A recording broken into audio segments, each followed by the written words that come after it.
Hey, isn't your shoot this weekend? Don't you have like a dozen crew and 4 actors coming over? Isn't it 8 pages and you have 2 locations? If only there was a single item that could help communicate to your team what the plan is instead of trying to send a book in the crew chat. Hi, my name is Jonathan E. I'm a filmmaker from South Carolina, and welcome to Potentia Productions Budget Film School. In this episode, we'll be going over call sheets.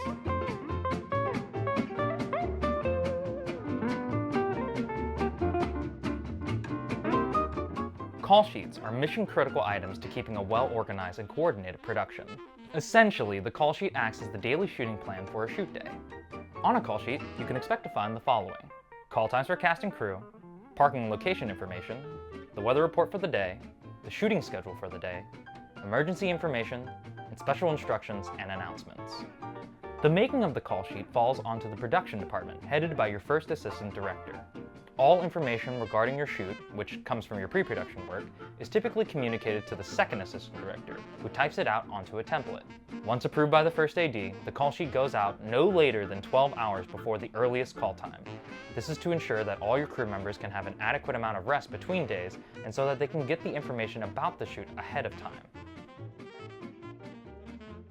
On your screen right now is a call sheet from a short film I first AD'd on called The Definition of Greatness. On this call sheet, we can see in the center, in big numbers and highlighted yellow, is the general crew call. This is when everyone needs to be on set and ready to work. Not waiting in the crew parking lot for a PA to shuttle them over, not at the crafty table exchanging banner, but on set awaiting to gather for the safety meeting at the beginning of the day. However, for actors and certain crew members, their call time might be different from the general crew call, and you can find individual call times on the crew roster at the bottom of the sheet. On the times I worked as a set production assistant, I was usually called about 30 minutes before the general call time so that I would be on location to set up production signs, crafty, video village, trash bags, and be ready to distribute the physical sides and on-set walkies when everyone else showed up. The other set PA on that production would be ready at crew parking to begin shuttling everyone over as they came in before the call time. Actors would typically be called later than the crew, and when they arrive, they usually are brought directly to hair, makeup, and wardrobe and given their script sides for the day.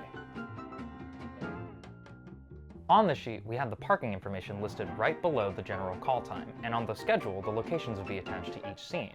Keep in mind that multiple locations, which require a company move, might require you to scout out multiple parking locations and get permission. This is a good time to mention that you should always have someone as your dedicated location manager, just so you can have someone that is the point of contact between your production and the owners of the place you're trying to film at. The location manager is also responsible for getting the location agreement signed, and they're someone with the sole obligation to keep the location clean and undamaged for the property owners. On the top of the page, there will usually be a section dedicated to the daily weather report. Highs and lows, chance of rain, humidity, wind, and sunrise and sunset. The wisdom I was given when communicating weather on a production is to use at least 3 different weather services to get the best forecast for your crew.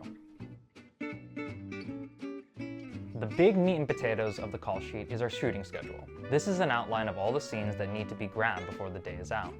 On this sheet, we can see that the schedule section has the scene numbers, the set and in-story location, what cast members are in this shot, whether the shot is going for day or night, and typically how many pages the scene is according to your script breakdown, by 1/8 of a page, and the physical address of the scene with notes. A lot of this info comes from your shot list, which you should absolutely have. Ideally, you would have it planned out in pre-production, but filmmaking is anything but straightforward, so just remember to cover your bases and get a rough shot list out. Better than nothing. Some more things to clarify about this section.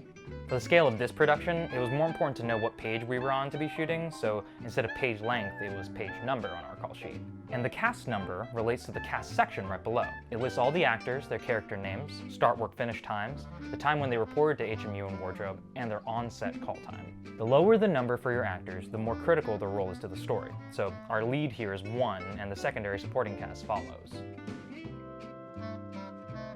Here at the top of our call sheet is our emergency information.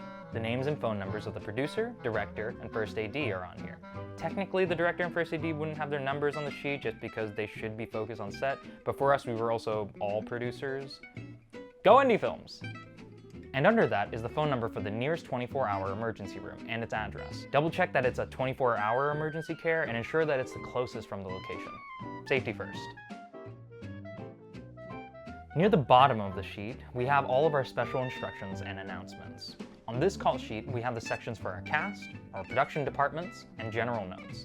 These special instructions can be anything from what to make sure we have on set, what clothing we should expect to wear, even crew birthdays if you're like that with your team. However, and this is a general rule of thumb for most things in filmmaking, keep it direct, keep it simple. In my experience, of which mostly involves small-scale student productions and a couple of micro-budget indie films, good, accurate call sheets can really make or break a day on set. Walking into a project that is rolling as it goes is sloppy work. The kind of sloppy work that takes away confidence from your cast and crew, leads to arguments on set, and wastes time that could be spent making something. Pre-production work saves you time on set, and saved time is more time to play and have fun filmmaking. Nobody ever said it was going to be easy, so try to make the workload a little lighter for you and your crew and get your call sheet done. There's not a lot you can do for exercises, so I've made a blank template copy of this call sheet that we went through, and I put it in a Google Drive linked in the description below. In order to future-proof this video, if that link goes dead, then a replacement link will be put there in the future. At the top of the screen of the document, go to File and make a copy to your drive. This copy you've made is connected to your account, not mine. And if you like to keep this one as a blank template for all your future productions, all you have to do is go to File and make a copy again with your production name and day, number, whatever day of the production you're making the call sheet for. I hope this video has been educational, and I hope that you get a lot of use out of that template. But know that as you go and work on other productions, you should see how they do call sheets a little differently, and hopefully you can find a good system of your own. If you'd like to see more and support human-generated content, consider subscribing to Potentia Productions and following us on our social media accounts. We are currently in phase 0, which means I am recording this out of my parents' house. Thanks for watching, and I hope you always remember to be creative.